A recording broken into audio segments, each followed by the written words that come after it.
예, 오늘 특별히 봉헌송을 하시는데 우리 장로님들이 함께 영광을 돌리시는데 우리 김기량 장로님이 가운데 딱 서 계셔서 함께 찬양하시는 모습이 마치 천사가 내려오신 것 같아요. 하얀 머리에 얼마나 귀하고 아름다우신지 우리 봉헌 찬양을 해주신 장로님들 또 우리 찬양대로 영광 돌리신 찬양대 모두 하나님 앞에 영광의 박수로 우리 한번 다시 감사의 박수를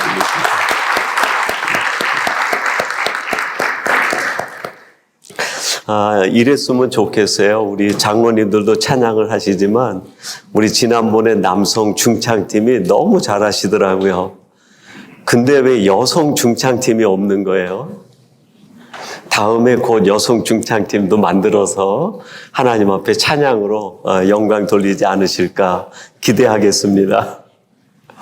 예, 오늘은 하나님께서 우리에게 주신 말씀 에베소서 1장 18절에서 19절 말씀을 갖고 신앙이라 쓰고 변화라 읽는다 하는 제목으로 하나님의 말씀을 전하도록 하겠습니다.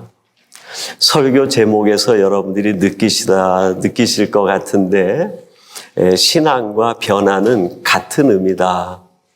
그런 뜻에서 제가 신앙이라 쓰지만 읽을 때는 변화라 읽는다. 신앙의 삶은 변화를 요구하고 신앙은 변화를 의미한다 하는 뜻입니다. 제가 밴쿠버 삼성교회에서 목양을 할 때 그 은퇴 장로님 중에 한 분이 급히 심장 수술을 하게 되셨어요.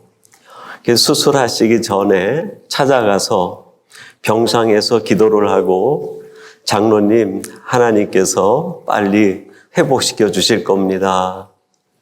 그렇게 위로를 드리고 났는데 장로님이 그렇게 말씀하시는 거예요. 하나님이 고쳐주시면 다르게 살아야죠. 내가 지금 이렇게 심장에 문제가 생긴 것은 지금까지 내가 살아온 방식, 내가 생각했던 모든 기준들, 내가 먹고 싶고 기호하는 것들이 내 방식대로 살아서 내가 지금 이렇게 문제가 생겼다는 거예요. 내 방식대로 살아서 문제가 생긴 나를 하나님이 고쳐주셨으면 그 다음에는 내 방식대로 살 것이 아니라 하나님이 원하시는 방식대로 변화가 있어야죠 하는 고백이었어요.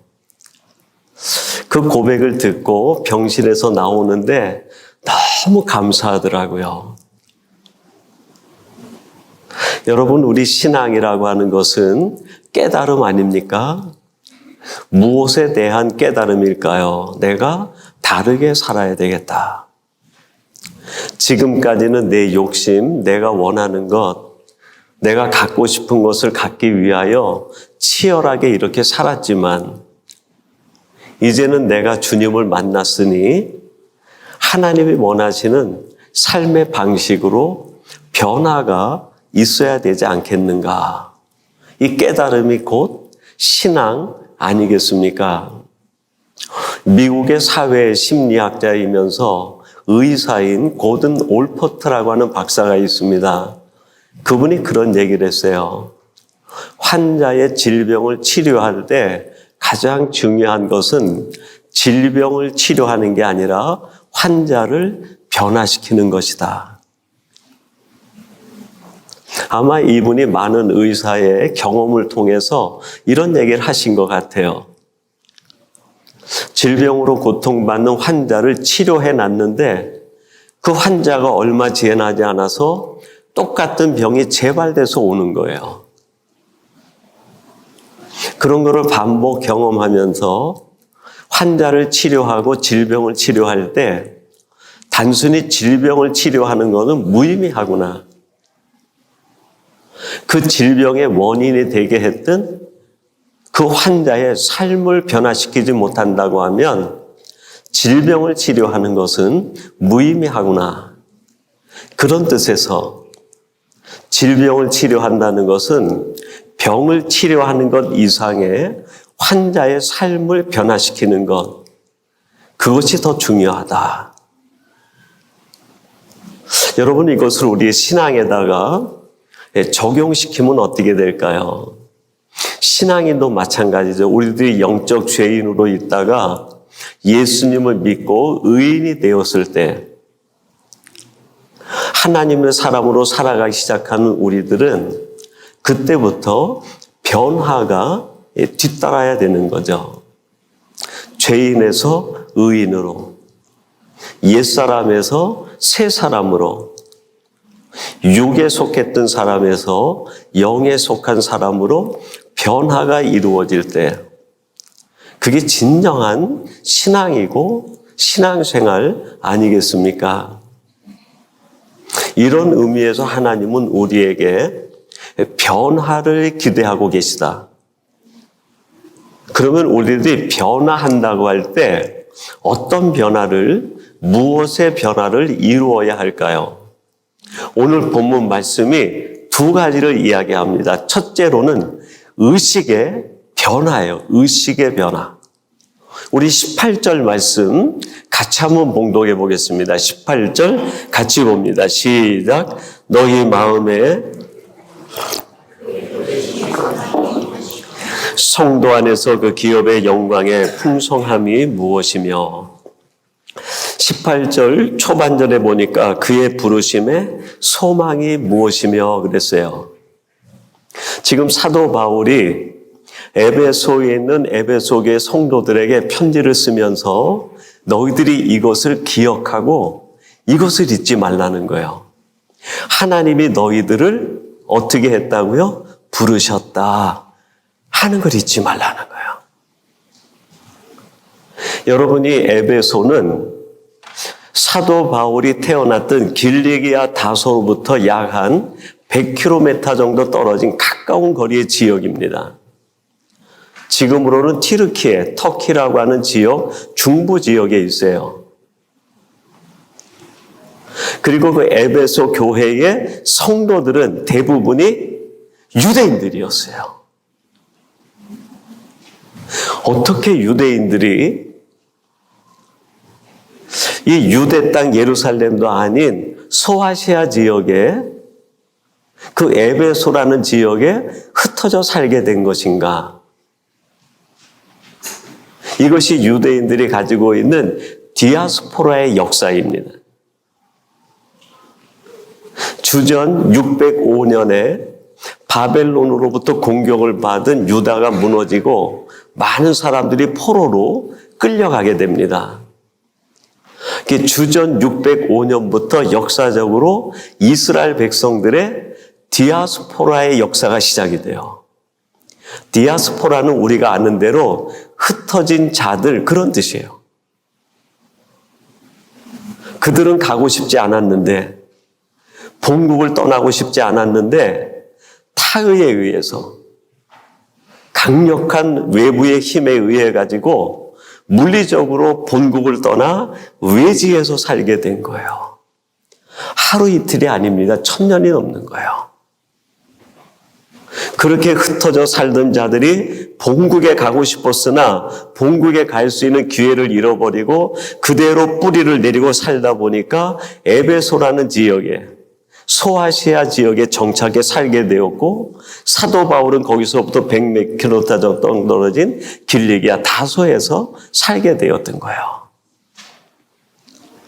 지금 사도 바울이 편지를 써서 보내는 그 편지를 받는 대상, 유대인들은 모두가 디아스포라들이었어요. 그들에게 어떤 의식이 있었을까요? 나는 디아스포라다라는 의식이 있었어요. 디아스포라.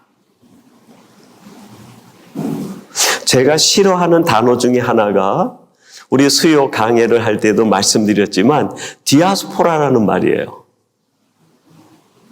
우리 해외에 있는 교민들이 약 한 750만 명 정도 된다고 합니다. 근데 한국 정부에서 가끔 해외 동포들을 이야기하면서 해외에 흩어져 있는 디아스포라 750만 교민들, 이런 말을 자주 써요. 흩어졌다는 말에서는 디아스포라가 틀린 말은 아니에요. 근데 디아스포라는 상처 입은 말이에요. 나는 떠나고 싶지 않은데, 나는 내 고향에 있고 싶은데, 나는 여기가 좋은데, 물리적인 힘에 의해서 타의 힘에서 그 자리에 밀려나 살게 된 사람들이 디아스포라들이에요. 그래서 디아스포라라는 말 속엔 상처가 있어요. 상처가. 낮은 자존감이 들어가 있어요. 왜 내가 여기에 떠밀려 왔지? 낮은 자존감이 있어요. 열등의식이 있어요. 내가 여기에 이렇게 있어서는 안 될 사람인데 왜 내가 여기에 이렇게 있지? 자기 자신에 대한 패배감이 있어요. 이런 부정적인 감정들이 전부 모여가지고 디아스포라들에게 한 가지 의식을 만들어내는 게 있는데 그게 뭘까요? 생존 의식이에요. 내가 여기까지 떠밀려 왔지만 내가 여기서는 악착같이 살아남아야지. 내가 어떻게든지 생존해야지. 내가 어떻게든지 여기서 살아남아야 돼. 산다는 삶의 의지의 측면에서는 칭찬할 만해요. 근데 여러분, 이 생존 의지가 나를 지배해버리면 내가 살기 위해서 모든 것들을 다 수단화해버립니다. 내가 살기 위해서 가장 가까운 사람도 내 생존의 수단으로 여길 수 있어요. 내가 여기서 뭔가 이루기 위해서 내가 할 수 있는 모든 방법을 다 동원해가지고 사용할 수가 있는 거예요. 이런 디아스포라 의식에 사로잡혀 있는 에베소 교회 성도들에게 18절 말씀에서 사도 바울이 전하는 게 뭡니까? 너희들은 디아스포라가 아니라는 거예요. 하나님으로부터 부르심을 받은 아포스톨로스라는, 아포스톨로스라는 말은 보냄을 받았다 그런 뜻이에요. 그거를 신약 성경에서는 사도라고 번역을 했어요. 지금 이 사도 바울이 에베소계 성도들에게 너희들은 디아스포라가 아니야. 밀려온 사람들이 아니야. 하나님의 목적과 뜻이 있어서 하나님이 너희들을 이곳에 보내신 아포스톨로스 사도들이야. 그걸 전한 거예요. 에베소서 4장 11절에서 조금 더 깊이 있게 이야기합니다. 그가 어떤 사람은 사도로, 어떤 사람은 선지자로, 어떤 사람은 복음 전하는 자로, 어떤 사람은 목사와 교사로 삼으셨으니. 에베소 교회에 있는 모든 리더십 한 사람 한 사람을 보면서 말씀하고 있는 거예요. 이걸 우리식으로 조금 바꾸어서 조금 패러디해서 얘기하면 이런 뜻이 됩니다. 아무개 집사님은 디아스포라가 아니라 하나님의 목적과 뜻이 있어서 교사로 보내신 거예요. 그 뜻이에요. 아무개 성도님은 디아스포라가 아니라 그냥 누구의 힘에 일려서 여기에 밀려온 사람이 아니라 하나님의 목적과 뜻이 있어서 하나님의 영광을 받으시기 위하여 사업하는 위대한 집사님으로 이곳에 보내신 거예요 하는 말씀이에요.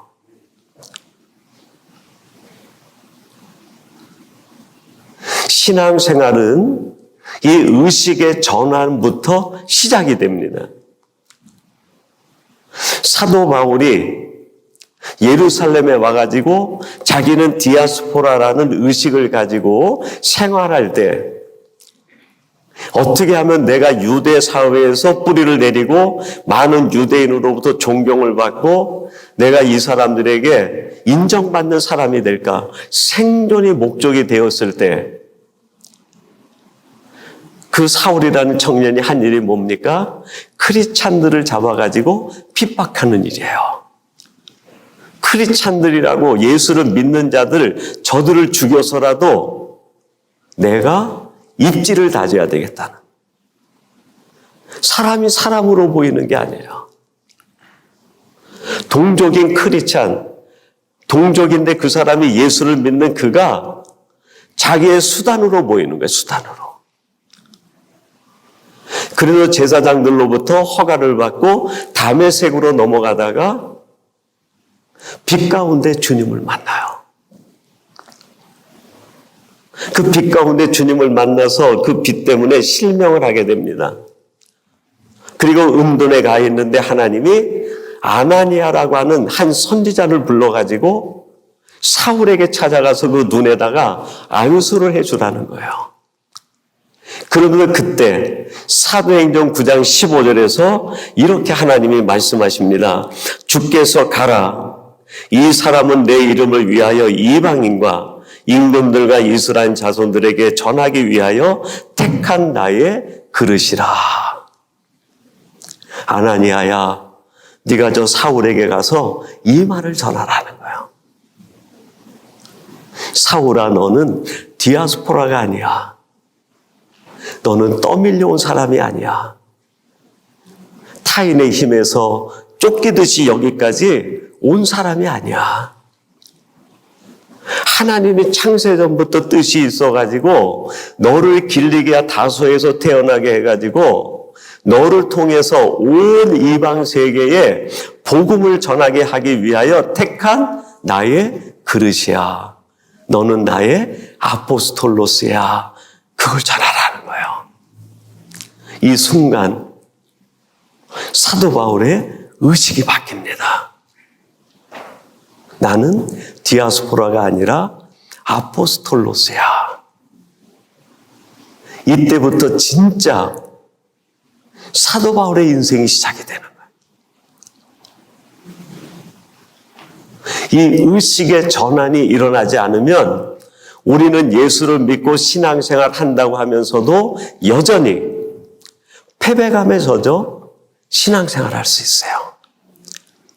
디아스포라의 의식 속에서 신앙생활을 하면 우리는 자꾸 자존감이 낮아져요. 자꾸 열등의식이 생겨요. 왜 내가 여기 왔지? 왜 내가 여기에 사는 거야? 이건 내 뜻이 아니야. 이게 얼마나 나를 괴롭히는지 몰라요. 근데 똑같은 환경 속인데 그 속에서 의식이 바뀌는 거예요. 나는 아포스톨로스야. 하나님이 나를 목적이 있어서 여기에 보내신 거야. 이걸 깨닫는 순간 내 인생이 얼마나 행복해지는지 몰라요. 내가 하는 일이 얼마나 큰 축복인지 몰라요. 내가 여기서 살아가는 하루하루가 하나님의 계획과 섭리 속에 있음을 알게 돼요. 이런 사람을 한 번 더 예를 든다고 하면 모세를 예로 들 수 있어요. 모세가 태어나가지고 아기 울음소리가 커지게 되니까 더 이상 그를 집에서 키우지 못하고 갈대 상자를 엮어서 아기를 거기다 놓고 나일강에 뛰어내려 보냅니다. 디아스포라가 시작이 된 거예요. 자기는 엄마 품에 있고 싶었어요. 나는 아버지 집에 살고 싶었어요. 근데 그 시대가, 그 상황이 엄마 품에 아버지 집에 살지 못하게 하는 거예요. 갈대 상자 하나에 뉘어져가지고 디아스포라처럼 떠내려갑니다. 그러다 애굽의 공주 손에 걸려서 애굽 왕궁에서 40년을 살아요. 애굽에서 누릴 수 있는 최고의 영광을 누린 거예요. 그런데 모세 마음속엔 아픔이 있었어요. 왜 내가 여기 있지? 왜 내가 여기서 살아야 되는 거야? 도대체 내가 누구야? 자기 정체성에 대한 혼란이 생기는 거예요. 디아스포라 의식에서 벗어나지를 못하는 거예요. 애굽에서 40년 왕궁의 최고를 누리고 최고의 부귀와 영화를 누렸지만 디아스포라의 의식을 가지고는 행복할 수 없는 거예요. 미디안 광야에서 40년을 지나다가 호렙산 떨기나무에 불이 붙었는데 타지 않는 거예요. 그걸 보러 갔다가 거기에서 하나님의 음성을 들어요. 그리고 하나님으로부터 의식의 변화를 누리는 말씀을 듣게 돼요. 그게 출애굽기 3장 10절 말씀이에요. 이제 내가 너를 바로에게 보내어 너에게 내 백성 이스라엘 자손을 애굽에서 인도하여 내게 하리라. 디아스포라 의식으로 인해서 애굽에서도 불행했고 광야에서도 자기 인생에 대하여 정체성을 찾지 못했던 이 모세가 나이 80세가 되었을 때 자기 정체성을 발견해요. 내가 너를 보내어 내 백성 이스라엘 백성들을 애굽에서 나오게 할 것이라. 아포스톨로스라고 하는 정체성을 발견한 거예요. 이때부터 모세의 진짜 삶이 시작이 되는, 모세의 신앙 이야기가 여기서부터 시작이 돼요. 사랑하는 성도 여러분, 지금 여러분의 의식을 강하게 지배하고 있는 그 정체성의 의식, 그건 도대체 뭡니까? 혹시 디아스포라 의식은 아닙니까? 디아스포라 의식이 나를 지배하면 행복할 수 없어요. 내 마음에 평안이 없어요. 기쁨이 있을 수 없어요. 근데 하나님을 만난 그 순간 하나님이 바꿔주시는 의식의 전환. 너는 디아스포라가 아니라 아포스톨로스다. 이 의식의 전환이 일어나는 순간 여러분 가슴이 뛰기 시작합니다. 내가 누군지 알게 되기 때문에. 내가 하는 일은 그전이나 지금이나 똑같을 수 있어요. 같은 비즈니스, 같은 직장, 같은 사람 만나고 같은 일 할 수 있어요. 근데 이 아포스톨로스의 의식으로 바뀌는 순간에 내 삶의 희열은 달라집니다. 이상하게 기뻐요. 이상하게 삶에 용기가 생겨요. 내가 뭘 해야 되는지 구체적으로 보이기 시작을 해요. 여러분, 신앙은 이런 의미에서 가장 현실적이어야 돼요. 신앙생활을 추상적으로 하면 안 돼요. 의식의 전환이 일어나는 순간에 우리의 신앙이 얼마나 구체적이고 얼마나 현실적이 되는지 몰라요.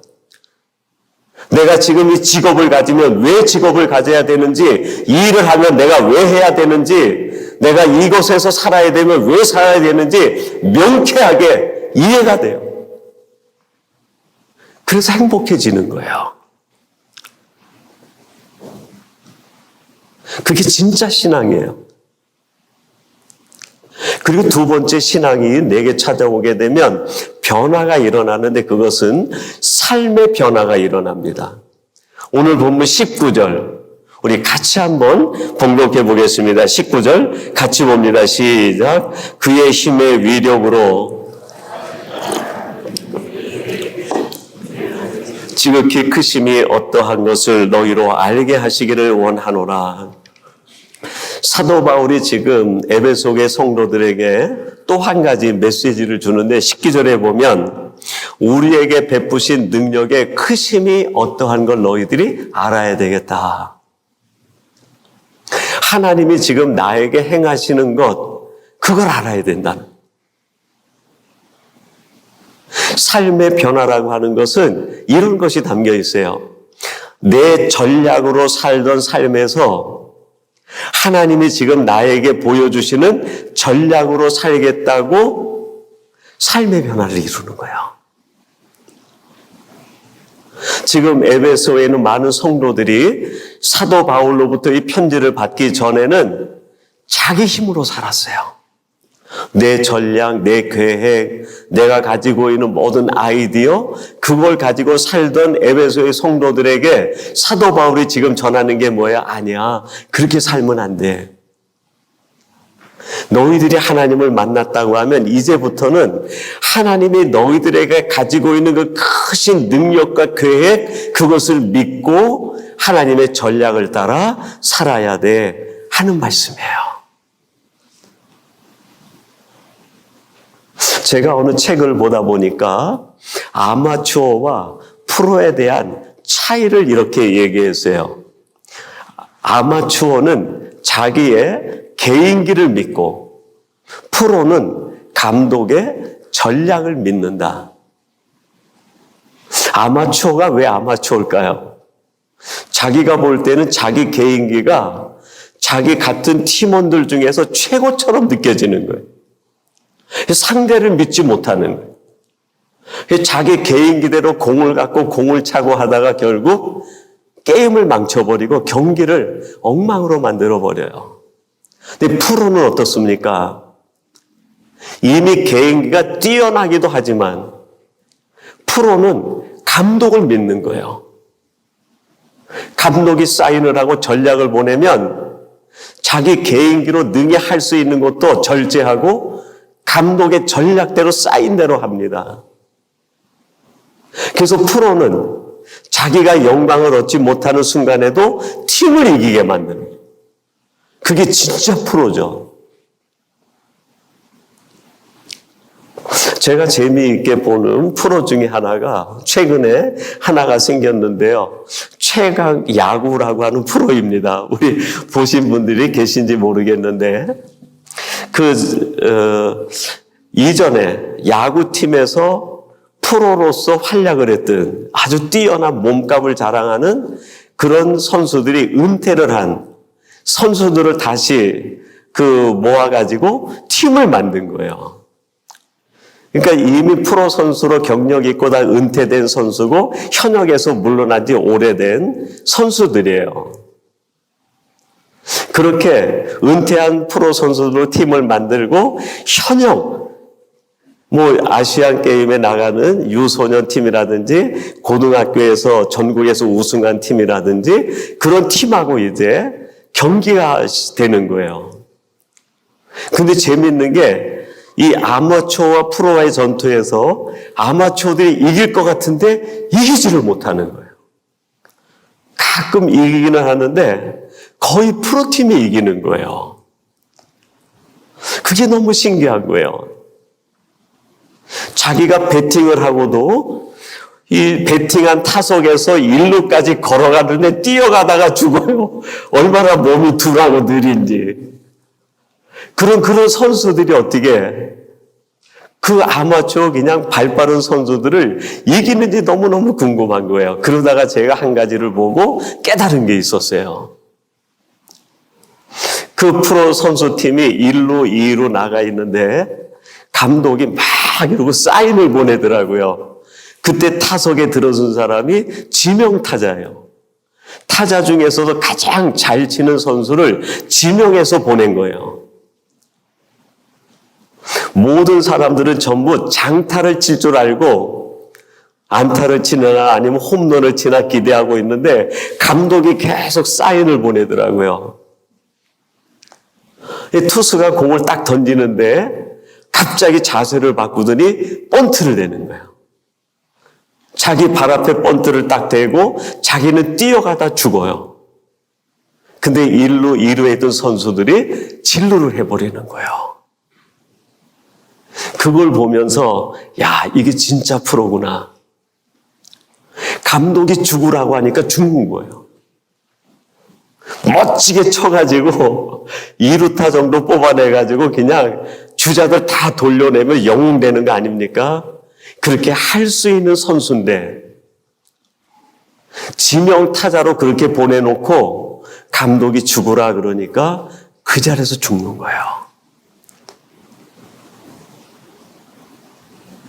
여러분, 신앙으로 산다는 것은 아마추어 같이 내 전략으로 사는 게 아니에요. 하나님 내 인생의 감독이신 그분이 죽으라 죽는 거예요. 뛰라 그러면 뛰는 거예요. 나는 뛰고 싶은데 멈춰 그러면 멈추는 거예요. 나는 아무것도 아닌 것 같이 되는데 다 지나고 나면 팀이 이기는 거예요, 팀이. 아마추어는 자기가 살려고 하다가 팀을 죽여요. 근데 프로는 자기가 죽고 팀을 살려냅니다.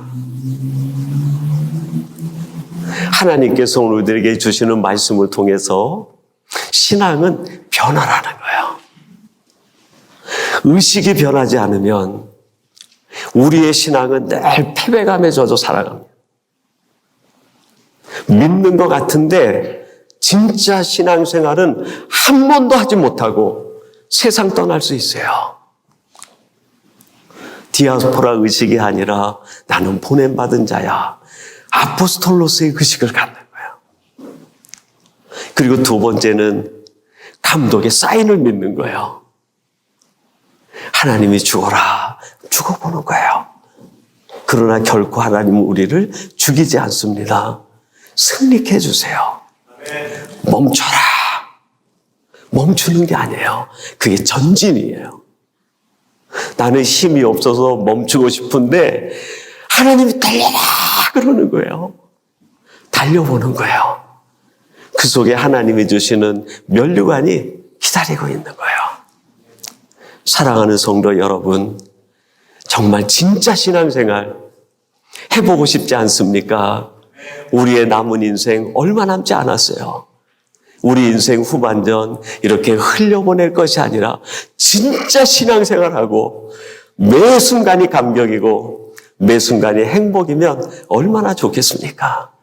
우리 중학교 온 성도들이 이런 진짜 신앙생활로 매일매일의 흥겹고 매일매일이 설레이는 여러분이 되기를 간절히 바랍니다.